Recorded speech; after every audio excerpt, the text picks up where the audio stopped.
چاہے وہ نکاح کا مسئلہ ہو، لڑائی جھگڑے ہوتے ہیں، اختلافات ہوتے ہیں، طلاق کا مسئلہ ہو، دین کا مسئلہ ہو، کوئی بھی مسئلہ ہو، تجارت کا مسئلہ ہو، لین دین کا مسئلہ ہو، جہاں اختلاف پیدا ہو جائے، یہ نہیں کہ ہمارے خاندان کے بزرگ کو بلائیں گے، ہمارے ایم ایل اے صاحب کو بلائیں گے، ارے وہ تو روڈ وغیرہ کا یہ ساری چیزیں بنانے کے لیے بن گئے ہیں۔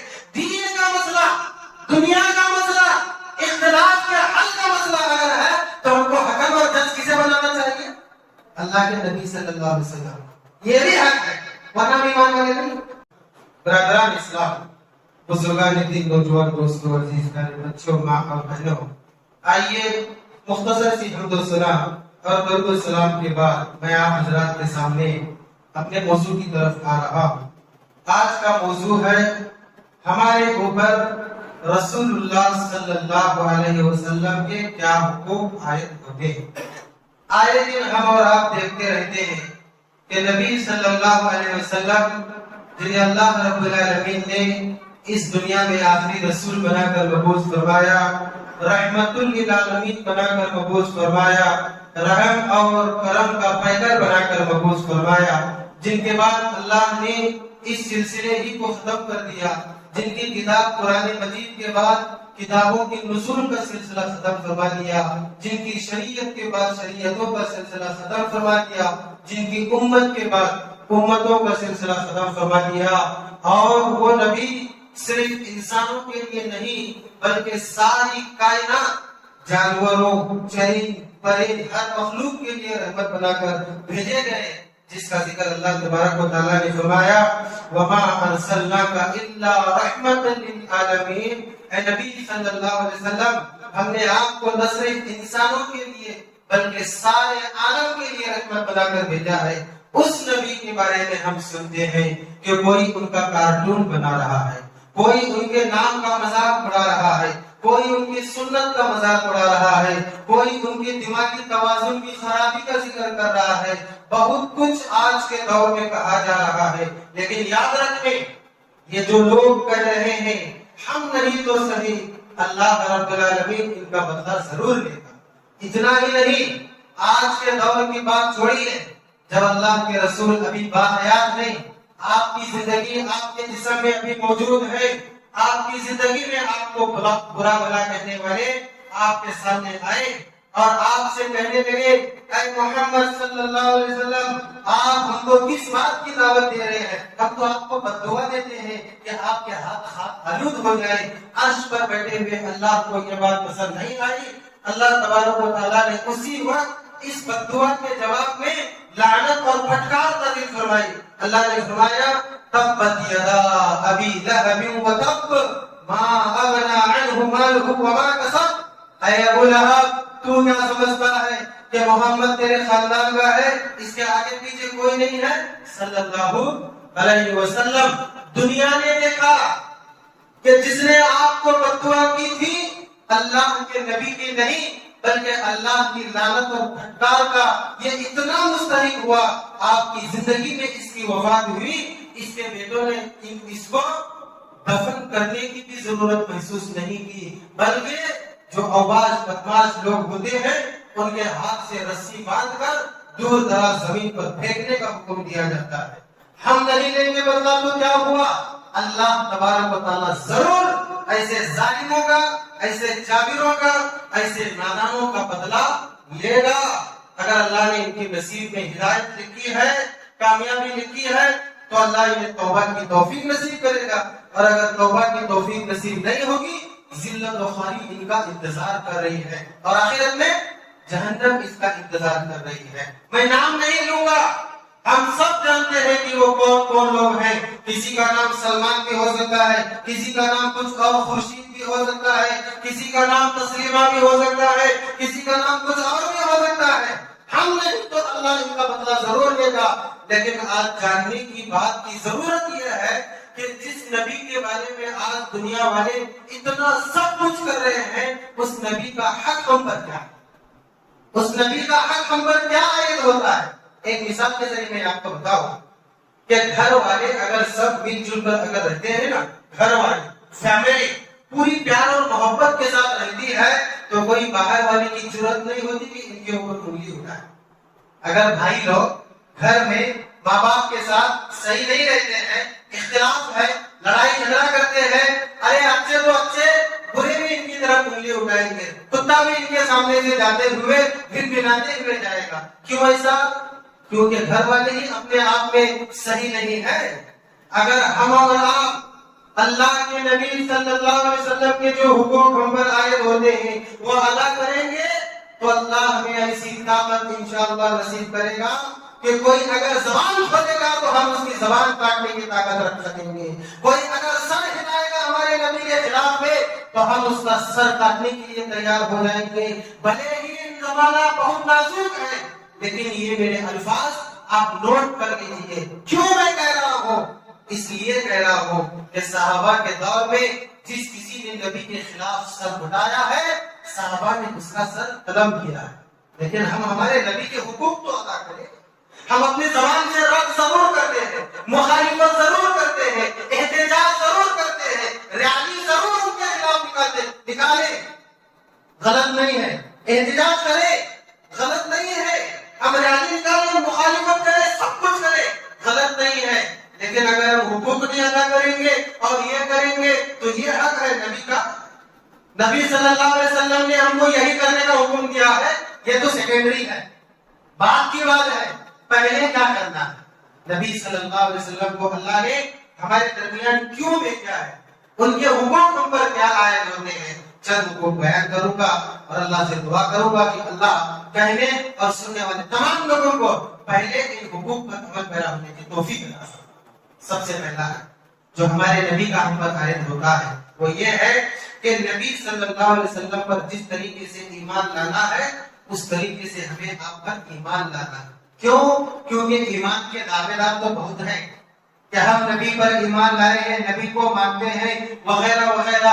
اور جب نبی کا نام آتے ہیں تو چوما چاٹی ہوتی ہے، بہت کچھ ہوتا ہے محبت کے نام پر. لیکن نہیں، جیسا ایمان لانا ہے ویسا نبی پر ایمان لانا ہے. یہ ہے نبی کا سب سے پہلا حق. اللہ تبارک و تعالیٰ نے قرآن مجید میں اسی بات کی طرف اشارہ کرتے ہوئے فرمایا فآمنوا باللہ ورسولہ والنور الذی انزلنا. لوگوں اللہ اور اس کے رسول پر جیسا ایمان لانا ہے ویسا ایمان لاؤ اور اس کے بعد اس چیز پر بھی ایمان لاؤ جو نور کی شکل میں ہم نے نبی کے ساتھ نازل فرمایا ہے. یہ نور کیا ہے؟ دین بھی ہو سکتا ہے. یہ نور کیا ہے؟ شریعت بھی ہو سکتی ہے. یہ نور کیا ہے؟ اللہ کا کلام قرآن مجید بھی ہو سکتا ہے. اس نور سے مراد وہ نور نہیں جو ہم اور آپ میں سے اکثر لوگ نبی ہی کو نور سمجھتے ہیں. دیکھو اللہ نے خود فرمایا ہے کہ نور پر ایمان لاؤ، اسی لیے ہم نبی کو نور مانتے ہیں اور ان کو نور تسلیم کرتے ہوئے ان پر ایمان لاتے ہیں. اللہ نے کیا فرمایا؟ فآمنوا باللہ ورسولہ والنور الذی انزلنا. تم اللہ پر ایمان لاؤ، رسول پر ایمان لاؤ، بعد میں نور پر ایمان لاؤ. اللہ اور اس کے رسول کے بعد کے نور کا ذکر ہے تو اللہ پر ایمان ہو گیا. رسول سے مراد کون مانیں گے آپ؟ ہم حضرت نوح علیہ السلام، حضرت ہود علیہ السلام، حضرت صالح علیہ السلام، ہم اور آپ کے آخری نبی جناب محمد رسول اللہ صلی اللہ علیہ وسلم، ان پر ایمان لانا چاہیے. اس کے بعد جو نور قرآن مجید شریعت دین کی شکل میں نازل ہوا ہے اس پر بھی ایمان لانا چاہیے. یہ سب سے پہلا ہے. اللہ کے رسول صلی اللہ علیہ وسلم کا جو ہم پر عائد ہوتا ہے سب سے پہلا حق ہے. اس کے بعد کیا ہے؟ یہ تو سب کے لیے ہے. جو اللہ کے نبی کو مانتے ہیں ان کے لیے بھی ہے، جو اللہ کے نبی کا انکار کرتے ہیں ان کے لیے بھی ہے، سب کے لیے ہے کہ سب سے پہلے نبی پر ایمان لانا. جیسا ایمان لانا چاہیے ویسا ایمان لانا ہے. اس کے بعد کیا ہے؟ ایمان لانے کے بعد جو حقوق ہم پر عائد ہوتے ہیں نا وہ حقوق کیا ہے؟ ان میں سب سے پہلا ہے اور آج کے خطبے کا دوسرا حق یہ ہے کہ ہم نبی صلی اللہ علیہ وسلم سے سچی محبت کریں. اللہ کے نبی صلی اللہ علیہ وسلم پر ایمان لانے کے بعد جو سب سے پہلا حق ہم پر عائد ہوتا ہے وہ ہے ہم نبی سے محبت کریں. آئیے محبت کے بارے میں اللہ تبارک و تعالیٰ نے ایسی آیت کریمہ قرآن مجید میں نازل فرمائی ہے جو ہم سب کو جھنجھوڑنے کے لیے کافی ہے. سورہ توبہ ہے، آیت نمبر 24 ہے اللہ تبارک و تعالی فرماتا ہے قل ان كان آباؤكم وأبناؤكم وإخوانكم وأزواجكم وعشيرتكم وأموال اقترفتموها وتجارة تخشون كسادها ومساكن ترضونها أحب إليكم من الله ورسوله وجهاد في سبيله فتربصوا حتى يأتي الله بأمره. اے نبی صلی اللہ علیہ وسلم آپ اس بات کا اعلان کر دیجئے کہ اگر تمہارے ماں باپ، تمہارے بچے، تمہارے بھائی، تمہاری بیویاں، تمہارے رشتہ دار اور وہ تمہارے مال جنہیں تم نے بڑی محنت سے کمایا ہے اور وہ تمہاری تجارت جس کے نقصان کا تم کو ڈر ہے اور وہ تمہارے بنگلے جنہیں تم پسند کرتے ہو، بڑی محنت سے بناتے ہو، احب الیکم من اللہ ورسولہ، یہ ساری چیزیں اگر تمہارے لیے اللہ اور اس کے رسول سے زیادہ محبوب ہے، ان چیزوں سے تم اللہ اور اس کے رسول سے زیادہ محبت کرتے ہو، فتربصوا حتى يأتي الله بأمره، تو اللہ تبارک و تعالیٰ کے وقت کا انتظار کرو. اللہ تبارک و تعالیٰ اس فاسق قوم کو ہدایت نہیں دیتا. اللہ کیا فرمایا اللہ تبارک و تعالیٰ نے؟ اگر تمہارے ماں باپ، تمہاری اولاد، تمہارے بھائی، تمہاری بیویاں، تمہارے رشتہ دار، تمہاری زمین جائیداد، تمہاری ساری دنیا کی چیزیں، مال و دولت اگر اللہ سے زیادہ تم کو محبوب ہے، اللہ کے رسول سے زیادہ تم کو محبوب ہے، تو قیامت کا انتظار کرو. اللہ ڈرا رہا ہے کہ سب سے زیادہ محبت اللہ اور اس کے رسول سے ہونی چاہیے. سب سے پہلے اللہ سے، اس کے بعد اللہ کے رسول سے. اگر اللہ اور اس کے رسول سے زیادہ محبوب تمہیں دنیا کی کوئی اور چیز ہے تو ڈر جاؤ، قیامت کے دن اللہ تمہارا حساب کرے، قیامت کے دن اللہ تمہارا بدلہ چکائے گا. اور اللہ کے نبی صلی اللہ علیہ وسلم فرماتے ہیں لا يؤمن احدكم حتى اكون احب اليه من والده وولده والناس اجمعين. تم میں سے کوئی شخص اس وقت تک مومن نہیں ہو سکتا جب تک کہ میں اس کے درمیان اس کے ماں باپ، اس کی اولاد اور دنیا کی ساری چیزوں سے زیادہ محبوب نہ بن جاؤ. ایک مرتبہ اللہ کے رسول صلی اللہ علیہ وسلم حضرت عمر رضی اللہ تعالیٰ عنہ کے ساتھ جا رہے ہیں. حضرت عمر رضی اللہ تعالیٰ عنہ کے کندھے پر آپ کا ہاتھ ہے. دونوں دوست ہیں ماشاءاللہ، جا رہے ہیں. جاتے جاتے اللہ کے نبی نے پوچھا عمر بتاؤ مجھ سے تم کتنی محبت کرتے ہو؟ حضرت عمر رضی اللہ تعالیٰ عنہ نے کہا اللہ کے رسول کیا بتاؤ، دنیا کی ساری چیزیں آپ کے سامنے پیش ہیں. صحیح بخاری کی روایت کتاب الایمان کے اندر یہ حدیث یہ واقعہ موجود ہے. اللہ کے نبی نے فرمایا عمر ساری چیزیں تو ہیں، تمہاری جان کے بارے میں تمہارا کیا خیال ہے، تمہارے نفس کے بارے میں تمہارا کیا خیال ہے؟ تو حضرت عمر نے کہا اللہ کے رسول اگر جان اور نفس کی بات اگر ہے نا تو جان اور نفس مجھے سب سے زیادہ پسند ہے، سب سے زیادہ محبوب ہے، آپ سے بھی زیادہ محبوب ہے. تو اللہ کے نبی صلی اللہ علیہ وسلم نے فرمایا اے عمر تمہارا ایمان اب تک مکمل نہیں ہوا. یہ کون عمر ہے بتائیے ذرا؟ یہ وہ عمر ہے کہ جو ہمارا سب سے بڑا دشمن ہے، بہکانے والا شیطان. شیطان کی اس عمر سے ڈر کے بھاگتا ہے کہ چلو عمر آ رہا ہے، ارے بہکا شیطان تیرا تو کام بہکانے کا ہے، تو نے اللہ سے چیلنج کیا ہے کہ تیرے بندوں کو میں بہکاؤں گا. انہی بندوں میں سے عمر بھی ہے، لیکن عمر سے شیطان ڈر کے بھاگتا ہے. اور اس عمر کے بارے میں نبی کیا کہتے ہیں؟ اگر مجھ سے زیادہ تجھے تیری جان محبوب ہے، پسند ہے، تو مجھ سے زیادہ تیری جان سے محبت کرتا ہے تو عمر یاد رکھ ابھی تیرا ایمان مکمل نہیں ہوا ہے. تو حضرت عمر رضی اللہ تعالیٰ عنہ نے کہا اے اللہ کے رسول اگر ایسی بات ہے تو میری جان سے بھی زیادہ میں آپ سے محبت کرتا ہوں. اللہ کے نبی نے فرمایا اب تمہارا ایمان مکمل ہو. یہ حق ہے ہمارے اوپر نبی کا کہ ہم دنیا کی سب سے زیادہ محبوب چیز سے بھی زیادہ ہم کس سے محبت کریں؟ نبی سے محبت کریں. ذرا ہم ایک منٹ کے اندر امتحان لیں. ہمارے ماں باپ جس کا سورہ توبہ میں ذکر کیا گیا ہے، ہماری اولادیں، ہمارے رشتہ دار، ہماری بیویاں، ہمارے بھائی، ہمارے وہ مال و دولت، ہماری جائیداد، کیا ان سب سے زیادہ ہم نبی سے محبت کرتے ہیں؟ ان سب سے زیادہ ہم کو نبی پسند ہے؟ کیا نبی کے لیے انشاءاللہ کہیں آپ لوگ بھی ان تمام چیزوں کو ہم لٹانے کے لیے تیار ہیں؟ اگر ہیں تو ہمارا ایمان مکمل ہے، ہم نبی کے اس حق کو ادا کر رہے ہیں. یہ حق ہے. ایک اور حق دیکھیے نبی کا ہم پر یہ ہے کہ ہم نبی صلی اللہ علیہ وسلم کا احترام کریں، ہم آپ کی تعظیم کریں. یہ حق کیوں ہے؟ یہ حق اس لیے ہے کہ اگر ہم صرف محبت کریں گے، تعظیم نہیں کریں گے، تو دنیا کے بعد جاہل لوگوں نے کہا ہے کہ محبت اور جہاد میں سب کچھ جائز ہے، محبت اور جہاد میں سب کچھ جائز ہے، نہیں، بلکہ محبت کے ساتھ ساتھ تعظیم بھی کرنا ہے۔ نبی صلی اللہ علیہ وسلم کی تعظیم اگر ہم نہیں کریں گے تو یہ محبت ناکافی ہے۔ اللہ تبارک و تعالیٰ نے قرآن مجید میں فرمایا اِنَّا أَرْسَلْنَاكَ شَاهِدًا وَمُبَشِّرًا وَنَذِيرًا لِتُؤْمِنُوا بِاللَّهِ وَرَسُولِهِ وَتُعَزِّرُوهُ وَتُوَقِّرُوهُ۔ سورہ فتح میں اللہ فرماتا ہے اے نبی صلی اللہ علیہ وسلم، ہم نے آپ کو گواہی دینے والا، خوشخبری دینے والا اور ڈرانے والا بنا کر بھیجا ہے۔ کس لیے بھیجا ہے؟ اس لیے کہ تمام لوگ آپ پر ایمان لائے، آپ کے رب پر ایمان لائے، آپ کی مدد کرے، وَتُعَقِّرُوهُ، اور آپ کی تعظیم کرے، آپ کا احترام کرے۔ اگر ہم صرف محبت کریں گے، تعظیم نہیں کریں گے، تو محبت کے نام پر دنیا والے کچھ بھی کرنے کو تیار ہو جاتے ہیں۔ اور صحابہ کرام آپ کی اتنی تعظیم کرتے تھے، اتنا احترام کرتے تھے صحابہ کرام، کہ اگر نبی صلی اللہ علیہ وسلم سامنے کھڑے ہیں نا تو آنکھ بھر کر آپ کو دیکھتے بھی نہیں تھے صحابہ کرام۔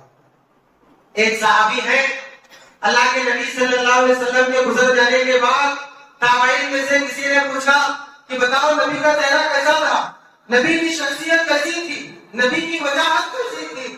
تو انہوں نے کہا تم مجھ سے نبی کا چہرہ پوچھتے ہو، نبی کی شکل کے بارے میں تم مجھ سے سوال کرتے ہو، کیا بتاؤ، ساری زندگی میں نے نبی کے ساتھ گزارا ہے، ایک مرتبہ بھی میں نے جرأت کر کے نبی کے چہرے کو آنکھ اٹھا کر دیکھا تک نہیں ہے، میں کیسے نبی کا چہرہ بتاؤں گا؟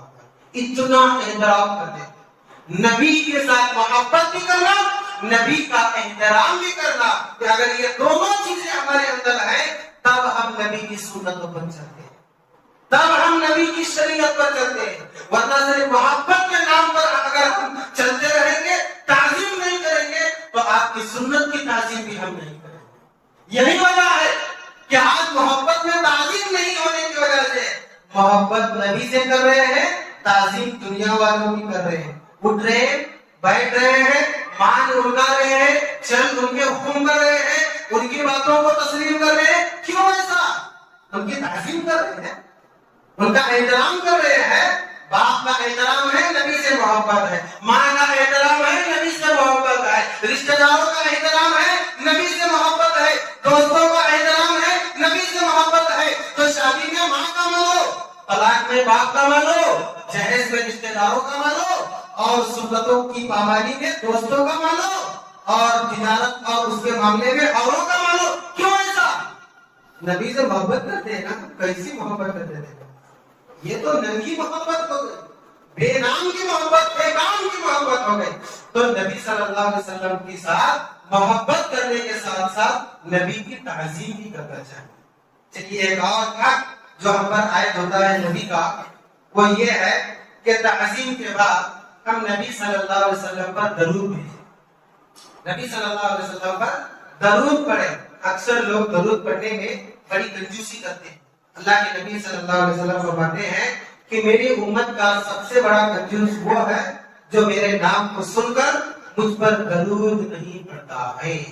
محمد رسول اللہ صلی اللہ علیہ وسلم، محمد رسول اللہ صلی اللہ علیہ وسلم۔ ابھی بھی مجھے کنجوسی نظر آ رہی ہے، معاف کیجیے، نظر آ رہی ہے۔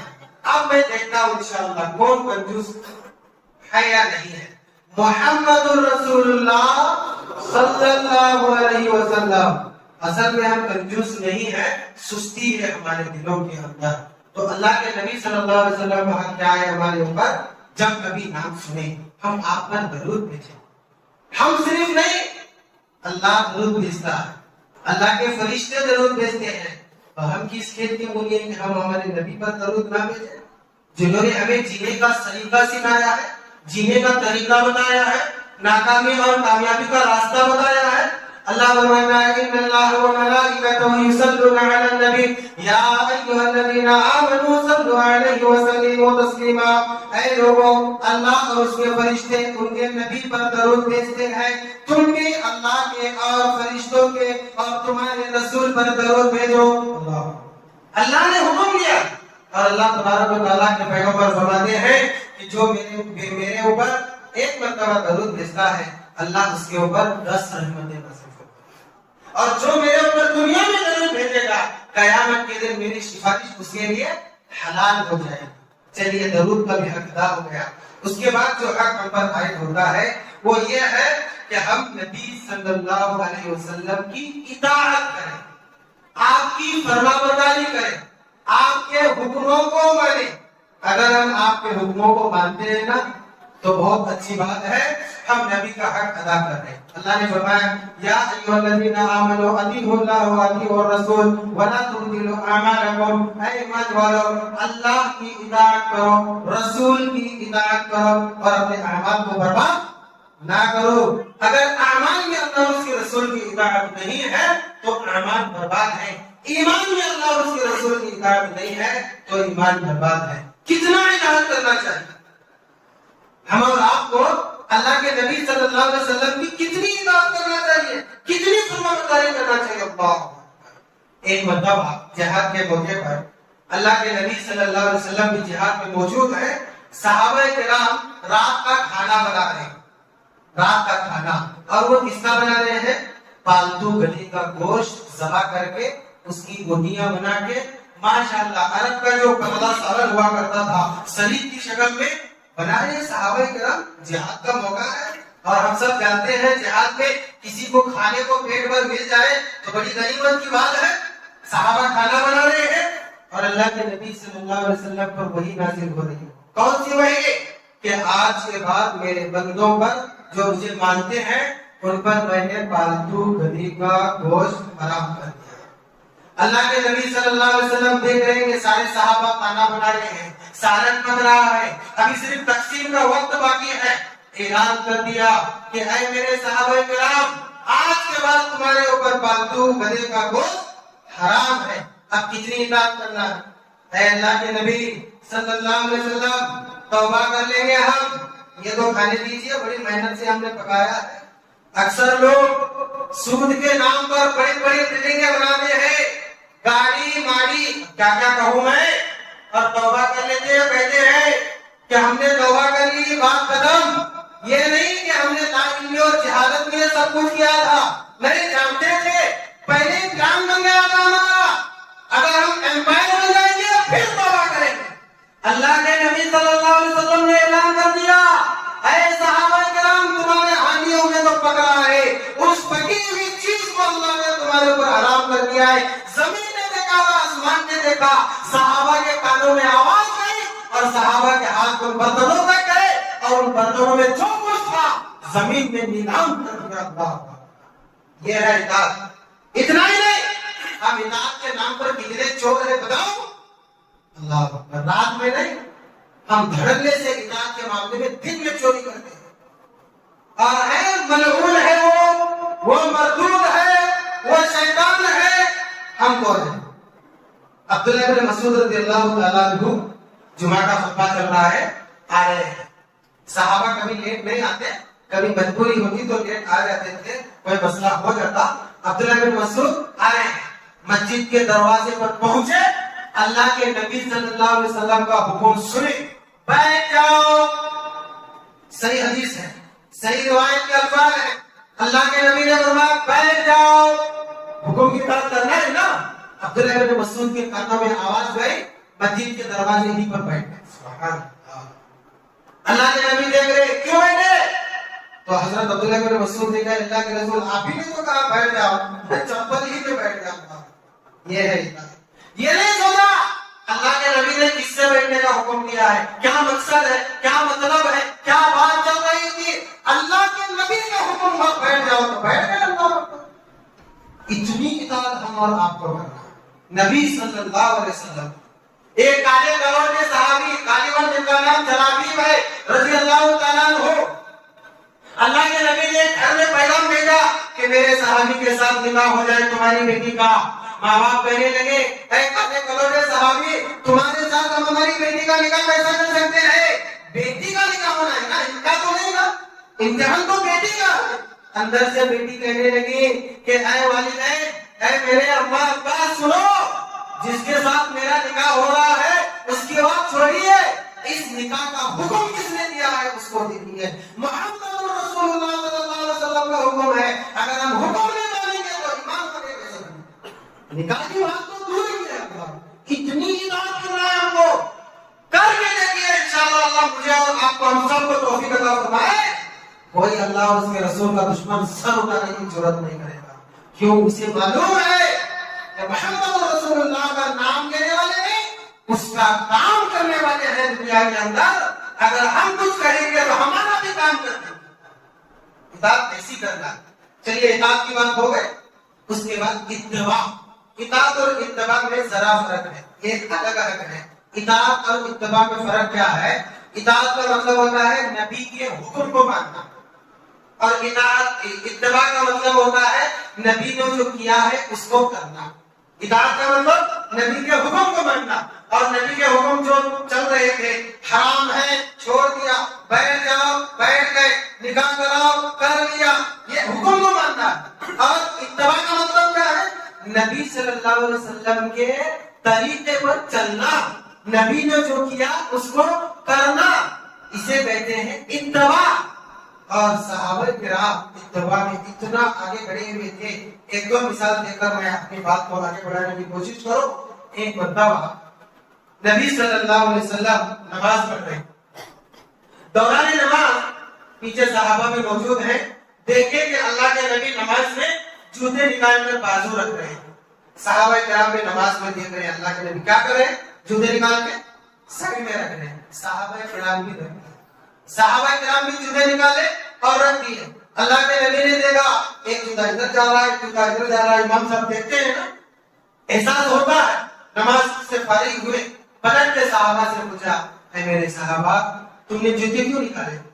صحابہ نے کہا اللہ کے رسول کیا بتائیں، آپ پوچھتے ہیں ہمیں، آپ ہمارے آقا ہیں محمد رسول اللہ صلی اللہ علیہ وسلم، آپ کے طریقے پر چلنے ہی میں ہمارے لیے جنت ہے، آپ کو ہم نے نکال کر پھینکتے ہوئے دیکھا تو ہم بھی پھینک دیں۔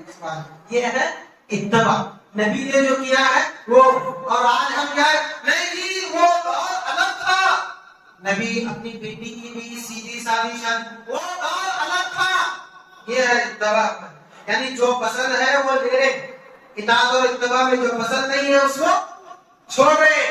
اللہ نے بھی فرمایا افتؤمنون ببعض الکتاب وتکفرون ببعض، کیا تم میری بعض باتوں کو مانتے ہو بعض کا انکار کرتے ہو؟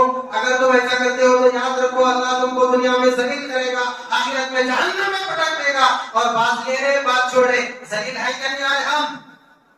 کون سی قوم ہماری عزت کرتی ہے؟ کون سا ملک ہماری عزت کرتا ہے؟ حضرت عبداللہ بن عمر رضی اللہ تعالیٰ عنہ ایک مرتبہ جا رہے ہیں غلام کے ساتھ، کان میں انگلیاں ڈال لیے، غلام دیکھتا ہے یہ کیا ہے بھائی کان میں انگلیاں ڈال کے جا رہے ہیں، پوچھا کان میں کیوں انگلی ڈالے؟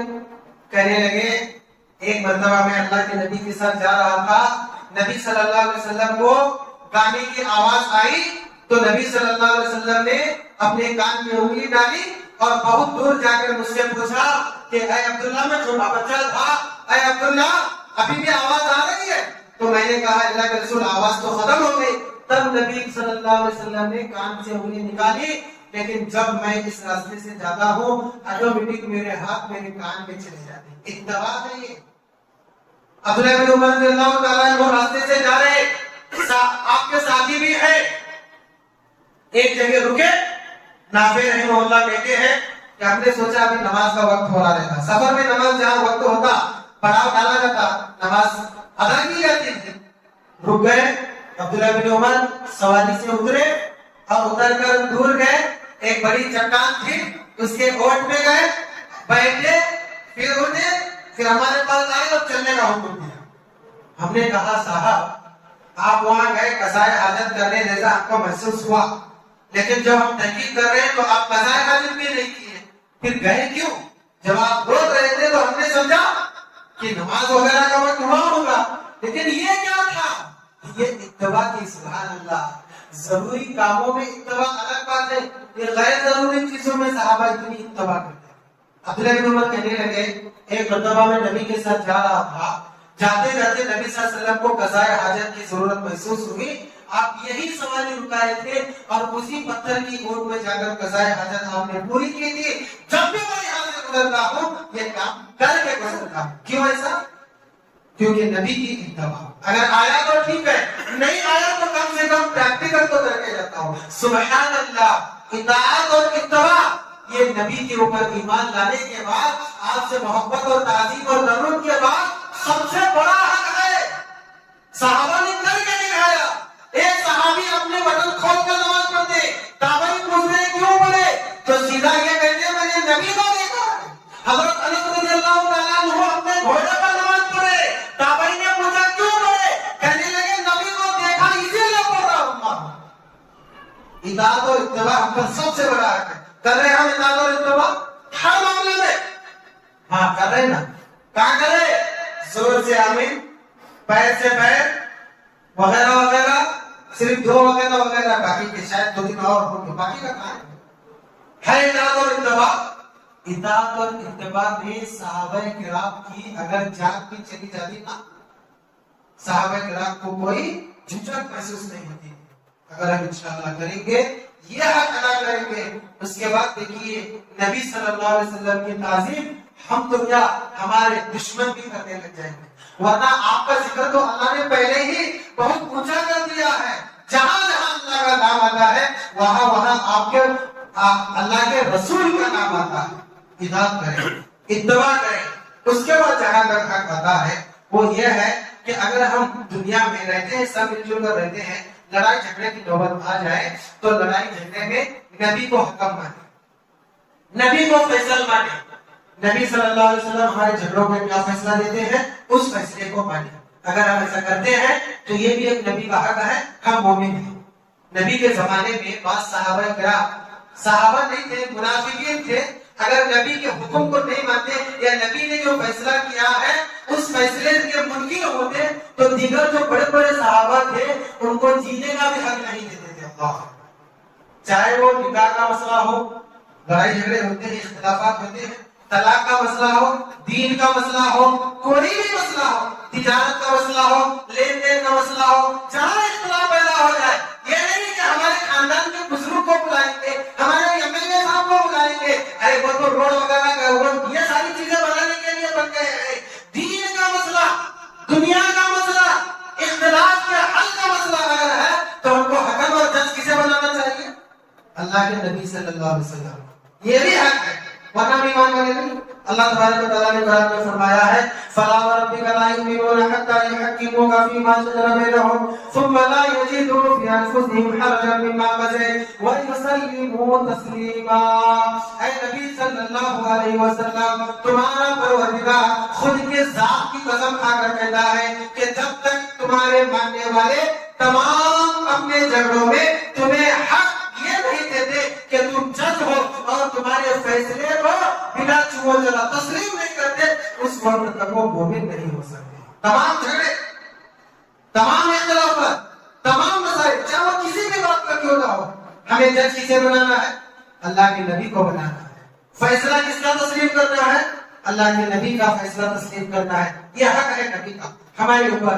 اس کے علاوہ جو 2 حق ہیں, بالکل مختصر بات پیش کر دوں کیونکہ 11 منٹ زیادہ ہو گئے ہیں. ان 2 حق میں سے ایک حق یہ ہے کہ اگر ہم نبی سے محبت کرتے ہیں, نبی کے گھر والوں سے بھی محبت کریں, نبی کی تعظیم کرتے ہیں, نبی کے اہل بیت کی بھی تعظیم کریں. اور اس کے علاوہ ایک حق جو ہے وہ یہ ہے کہ نبی صلی اللہ علیہ وسلم کے یہ تمام حقوق ادا کرنے کے بعد نبی صلی اللہ علیہ وسلم کے خلاف اگر کوئی اٹھتا ہے تو ہم نبی کا دفاع کریں, نبی کا ڈیفینس کریں. یہ تمام حقوق ادا کرنے کے بعد اگر ہم یہ تمام حقوق ادا نہیں کرتے ہیں, نہ نبی سے محبت, نہ نبی کی اطاعت, نہ نبی کی اتباع, کچھ بھی نہیں.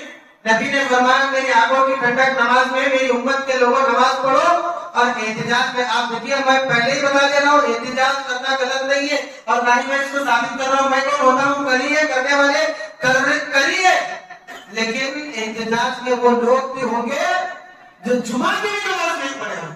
فرض نماز کی تو بات دور کی. یہ تمام حقوق ادا کرنے کے بعد ہمارے اوپر ایک حق یہ عائد ہوتا ہے کہ ہم نبی کا دفاع کریں, نبی کی شان میں جو گستاخی کرتا ہے ہماری استطاعت کے مطابق ہم اس کا دفاع کریں، ہم اس کے خلاف کھڑے ہو جائیں، یہ بھی نبی کا حق ہے۔ لیکن پہلے یہ حکم ہے، اللہ کے نبی صلی اللہ علیہ وسلم جنگ بدر کے موقع پر صحابہ کی حاضری لے رہے، تم کمزور ہو، چلے جاؤ مدینہ، تم نہتے ہو، تمہارے پاس لڑنے کے لیے کچھ بھی نہیں ہے، چلے جاؤ مدینہ۔ 314 صحابہ کرام کا تقرر ہوا۔ کتنے؟ 314 صحابہ کرام۔ 2 بچے آئے، نوجوان بچے، ابھی بلوغ کو بھی پہنچے یا نہیں پہنچے نہیں معلوم، داڑھی اور مونچھ کے بال بھی ابھی نہیں پھوٹے تھے، ان کے آئے، جن کا نام ہے معاذ اور محافظ۔ معاذ اور محافظ۔ نبی صلی اللہ علیہ وسلم سب کے حاضری لے رہے، تم آؤ تم ان۔ وہ دونوں آئے اور کہنے لگے اللہ کے نبی ہم بھی جہاد کو آنا چاہتے ہیں۔ سبحان اللہ۔ نبی نے پوچھا جہاد کرو گے تم تو ابھی بچہ ہو؟ کہنے لگے جہاد میں آ رہے، مکمل جہاد نہیں کرنا ہے، ہمارا ایک مقصد ہے، وہ مقصد کے تحت ہم آ رہے ہیں۔ کیا مقصد ہے؟ کہنے لگے ہماری والدہ نے بتایا ہے کہ ایک بدبخت ہے جس کا نام ابو جہل ہے، اٹھتے بیٹھتے وہ آپ کو گالیاں دیتا ہے، ہم اس کا آج سر قلم کریں گے، سیدھا گھر ہو جائیں گے، دوسرا کچھ بھی کام نہیں ہوتا۔ چھوٹے چھوٹے بچے، یہ ہے دفاع۔ نبی نے کہا اس کے آزو بازو آگے پیچھے باڈی گارڈ ہو کے وہ مکہ کا سردار ہے اور آج کے جہاد کا ذمہ سالار ہے، تم چھوٹے چھوٹے بچے اس کا سر قلم کرو گے؟ کہنے لگے اللہ کے نبی آپ اجازت تو دیجیے۔ تو نبی صلی اللہ علیہ وسلم نے دونوں میں سے ایک کو اجازت دے دی، بڑے کو اجازت دی، چھوٹے کو اجازت نہیں دی۔ کہنے لگے تم بیٹا بہت ہی چھوٹے ہو، تم چلے جاؤ۔ تو چھوٹے نے کہا اللہ کا جذبہ نہیں کیا دکھانا کرتا ہے، سبحان اللہ، اے اللہ ان چھوٹے چھوٹے صحابہ کے جذبے کا ایک قطرہ ہمارے دلوں میں نصیب فرما، آمین، ہم بھی پاس ہو۔ چھوٹا کہنے لگا اللہ کے نبی آپ نے جس کو اجازت دی ہے وہ بڑا ہے یہ سوچ کر، بلکہ بڑا وہ ہے اور اس سے زیادہ طاقتور میں ہوں، مجھے بھی اجازت کے لیے چاہیے۔ نبی نے کہا اچھا ایسے تو میں نہیں مانوں گا، کشتی لڑو۔ چھوٹے بھائی نے آنکھ ماری، کہنے لگا تمہارا تو مطلب سلیکشن ہو گیا ہے، سلیکشن ہو گیا، ہارے بھی تو پہلے سلیکشن ہو گیا ہے، ہارے تو تمہارا نقصان ہے میرا فائدہ۔ جیت چھوٹے کی بھی نبی نے دونوں کو اجازت دے دی، اور آسمان اور زمین کی نگاہوں نے دیکھا دونوں کی تلواریں خون سے لاک تھی۔ اللہ اے فرمائے نبی کے سامنے آ کر کھڑے ہوئے، کہنے لگے اللہ کے رسول میں نے آپ کا بدلہ لے لیا، میں نے آپ کا بدلہ لے لیا۔ اللہ کے نبی نے کہا بچوں تم دونوں نے میرا بدلہ لے لیا، سبحان اللہ، یہ حق ہے نبی کا۔ لیکن سب سے پہلے حق کیا ہے؟ آپ کا ایمان لانا، آپ کی اطاعت کرنا، تعظیم کرنا، محبت کرنا، اتباع کرنا، آپ پر درود بھیجنا، یہ تمام حقوق کے بعد یہ حق عائد ہوتا ہے۔ دعا کریں اللہ تبارک و تعالیٰ سے کہ اللہ آج نہیں کل ہمیں ایسی طاقت نصیب فرما، اے اللہ ہمیں نبی کے تمام حقوق کو ادا کرنے کی توفیق عطا فرما، اے اللہ ہمیں نبی سے جیسے محبت کرتا ہے ویسے محبت کرنے کی توفیق عطا فرما۔ اللہ نبی کے تمام حقوق کو ہماری زندگی میں ہمیں اوڑھنا پچھوڑا بنانے کی توفیق عطا فرما، آمین ثم آمین۔ وآخر دعوانا الحمد للہ رب العالمین وما علینا الا البلاغ المبین، والسلام علیکم ورحمۃ اللہ وبرکاتہ۔